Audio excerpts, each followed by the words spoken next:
आज के वीडियो में आपका स्वागत है।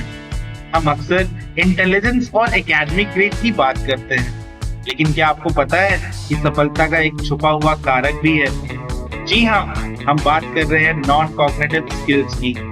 ये स्किल्स जैसे कि आत्मनियंत्रण, मोटिवेशन, सहनशीलता और इमोशनल इंटेलिजेंस, जो हमें जीवन और शिक्षा में चुनौतियों का सामना करने में मदद करती हैं। जैसे कि स्वामी विवेकानंद ने कहा था, उठो, जागो और तब तक मत रुको जब तक लक्ष्य प्राप्त ना हो जाए। इस वीडियो में हम इस स्किल्स पर चर्चा करेंगे और देखेंगे कि यह सफलता की चाबी कैसे है और हालिया शोध क्या कहता है। तो नॉन कॉग्निटिव स्किल्स क्या होते हैं? कॉग्निटिव स्किल्स के विपरीत जो लॉजिक, मेमोरी और प्रॉब्लम सॉल्विंग से संबंधित होते हैं। Non cognitive skills emotional regulation, persistence और तनाव व चुनौतियों को मैनेज करने से संबंधित होते हैं। इसमें आत्मनियंत्रण, मोटिवेशन और इमोशनल इंटेलिजेंस जैसे स्किल्स शामिल हैं। जैसे महात्मा गांधी ने कहा था, शक्ति शारीरिक क्षमता से नहीं आती, यह अदम्य इच्छा शक्ति से आती है। यही स्किल्स हमें आगे बढ़ने और चुनौतियों का सामना करने में मदद करती है।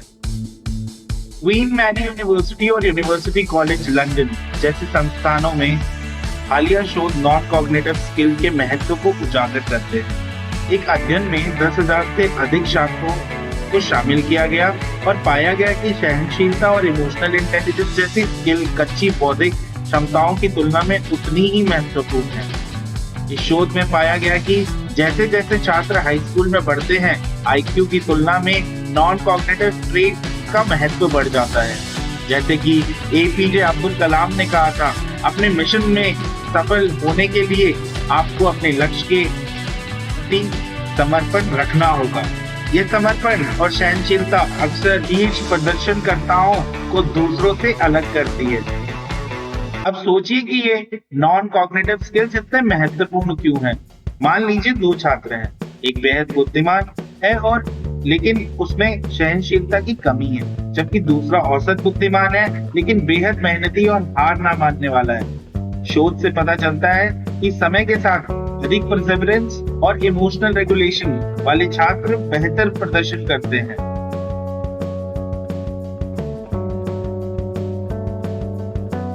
ये वैसा ही है जैसा सरदार वल्लभ भाई पटेल ने कहा था, शक्ति तभी सच्ची होती है जब वो एकता में संगठित होती है। इसी तरह केवल इंटेलिजेंस ही आपको दूर नहीं ले जाएगी जब तक कि उसे मोटिवेशन और चुनौतियों से निपटने की क्षमता के साथ ना जोड़ा जाए। पेरेंट्स और एजुकेटर्स की भूमिका छात्रों को नॉन कॉग्निटिव स्किल्स विकसित करने में महत्वपूर्ण है। स्कूल्स ऐसे कार्यक्रम बना सकते हैं जो इमोशनल रेगुलेशन सिखाते हैं और सहनशीलता को बढ़ावा देते हैं।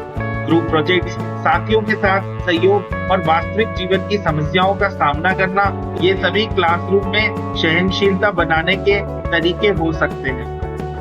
पेरेंट्स बच्चों को चुनौतियों का सामना करने के लिए प्रेरित कर सकते हैं, भले ही इसमें कभी-कभी असफलता भी शामिल हो। ध्यान केवल ग्रेड्स पर नहीं बल्कि प्रयास और सुधार पर होना चाहिए। जैसा कि डॉक्टर B.R. अम्बेडकर ने कहा था, जीवन महान होना चाहिए, लंबा नहीं। नॉन कॉग्निटिव स्किल्स से जीवन को महान बनाया जा सकता है। तो आप खुद में इन आवश्यक स्किल को कैसे विकसित कर सकते हैं? माइंडफुलनेस का अभ्यास करके अपनी इमोशनल रेगुलेशन को सुधारें, लंबे समय के लक्ष्य सेट करें और उन्हें छोटे प्राप्त करने के योग्य टास्क में तोड़ें। अपनी प्रगति का जश्न मनाएं, भले ही वो छोटी हो, और असफलताओं से ना डरें, वे सीखने की प्रक्रिया का हिस्सा हैं। याद रखें, सफलता केवल इस बात पर निर्भर नहीं करती कि आप क्या जानते हैं, यह इस बात पर निर्भर करती है कि आप चुनौतियों का सामना कैसे करते हैं। नॉन कॉग्निटिव स्किल्स आपकी एकेडमिक सफलता की चाबी है। इन्हें समय के साथ पोषित और विकसित किया जा सकता है और ये आपको दीर्घकालिक सफलता की ओर ले जाएंगे। अगर आपको ये वीडियो पसंद आया हो तो आप हमारे channel gravity ignite space science and fun को लाइक करें, शेयर और सब्सक्राइब करना ना भूलें।